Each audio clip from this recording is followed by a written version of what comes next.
மேற்கு உத்தரப்பிரதேசத்தின் சம்பல் மாவட்டத்தில் உள்ள ஜம்மா மசூதியில் ஞாயிறன்று உச்சநீதிமன்ற உத்தரவின்படி நடந்த ஆய்வு பணிகளின் போது உள்ளூர் மக்களுக்கும் காவல்துறையினருக்கும் இடையே மோதல் ஏற்பட்டது.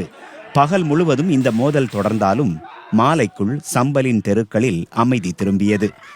ஆனால் சில வீடுகளில் துக்கம் சூழ்ந்து கொண்டது.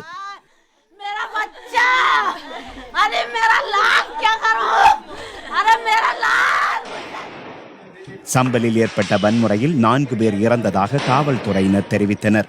24 வயதான நயீம் காஜி இனிப்பு கடை நடத்தி வந்தார். தனது வீட்டின் வருமானம் ஈட்டும் ஒரே நபராக அவர் இருந்தார். क्या नाम है आपके बेटे का? नईम। क्या करते थे आपके बेटे? मीठे की दुकान है मेरे बेटे की। पीपा लेने गया था तेल का फतल्ला सरा में। आपको कब पता चला कि उनके साथ? हमें तो वही 10-11 बजे हो उधम कटा क्या वो उसके गोली लग गई, उसके गोली लग गई। आप क्या चाहती हैं सरकार से? या अरे भैया मैं क्या चाहूँ, मेरे बच्चे की बॉडी मिल जाए सवर करके, मैं तो अपने बच्चों को मेरे बच्चे को दे दो बस। मेरा कौन है मुकदमा लड़ाने वाला? मेरा कोई ना बाबू, मैं तो बेसहारा हूँ। मेरा तो अल्लाह का सहारा।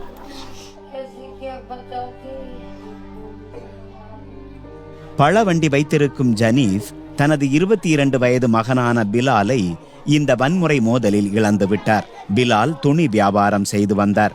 मेरा तो गया, मैं क्या कहना चाहूँगा, मेरा जवान 22 साल का था, मेरा तो खत्म हो गया, मैं क्या करूँ? मेरा दिया वाल लगा सब कुछ, मुझे कुछ नहीं चाहिए। तो दुकान थी उसकी, वहाँ दुकान पे गया, कपड़ा वहाँ से फोन कर दिया उनने, लौंडे ने दिल्ली से माल लेके आया, उनने फोन कर दिया, वो चला गया वहाँ को। वहाँ से जाने के बाद में वो दुकान पे माल रख के और आ गया था, तो गोली मार दी। सरकारी पट कर दे, सरकारी चिट कर दे, तो उसके हाथ में, सरकार के हाथ में, तो सरकार के हाथ में, हमारे हाथ में क्या? अगर वो अभी हम बैठा हूँ, अभी कहने में बंद हो जाए तो अभी बंद कर देंगे मुझे, हमारे हाथ में क्या? अरे मेरा लाल मुझसे जुदा कर दिया, सुबह से फोन लगा रही थी। சம்பலின் துர்த்திபுரா குடியிருப்பு பகுதியில் பெண்களின் அழுகுரல் அங்கு நிலவிய அமைதியை நிலைகுலைய செய்தது. ஹனீசா தனது 17 வயது மகன் முகமது கைஃபின் இறப்பால் நிலைகுலைந்து போயுள்ளார். मेरा बच्चा बाजारों में दुकानें लगावे था, बिसात खाना बेचे थे, प्लास्टिक का सामान बेचे थे मेरे बच्चे। अरे छोटे को तो मेरे मार ही दिया, मेरे बड़े को भी ले गए खींच के, मेरे सामने ही मारा रस्सियों से। पूरी पब्लिक ही है क्यों आ गई, मैं मना कर रही, मेरे भी बेत मारा, मैं वहां को गई ना, मर जा की तो।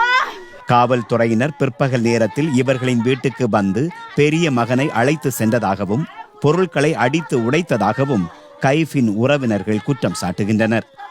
हलचल सी हुई, थोड़ी पुलिस आई और उन्होंने आन के हमारे किवाड़ विवाड़ तोड़े और हमारे एक भाई के लाठी मारी। यहाँ पे भांजे को घर में से पीटते हुए निकाल के लेके गए। हमारी बहन रास्ते में चीखती चिल्लाती रह गई कि भैया मेरा बच्चा बेकसूर है। तो पुलिस ने सामने से गोली मारी है। ये बच्चा प्लास्टिक बेचता था बाजारों में और ये चल फिर के अपने दुकानदार मजदूर आदमी है साहब, और इन लोगों ने हमारे बच्चों को हत्या कर दी। मुसलमान है, ये कसूर है हमारा, इंसान नहीं है, हम मुसलमान है। போலீஸ் அவர்களை சுட்டுக் கொண்டதாக இறந்து போன நபர்களின் உறவினர்கள் குற்றம் சாட்டுகின்றனர். ஆனால் கும்பல் துப்பாக்கிச் சூட்டில் ஈடுபட்டதாக போலீஸ் கூறுகிறது. 4 பேரின் இறப்பை போலீஸ் உறுதி செய்துள்ளது. ஆனால் இறப்பு எப்படி ஏற்பட்டது என்பது விசாரணைக்கு பிறகு தெரிய வரும். வன்முறையில் உயிரிழந்தவர்களின் உடல்கள் இரவுக்குள் அடக்கம் செய்யப்பட்டு விட்டன.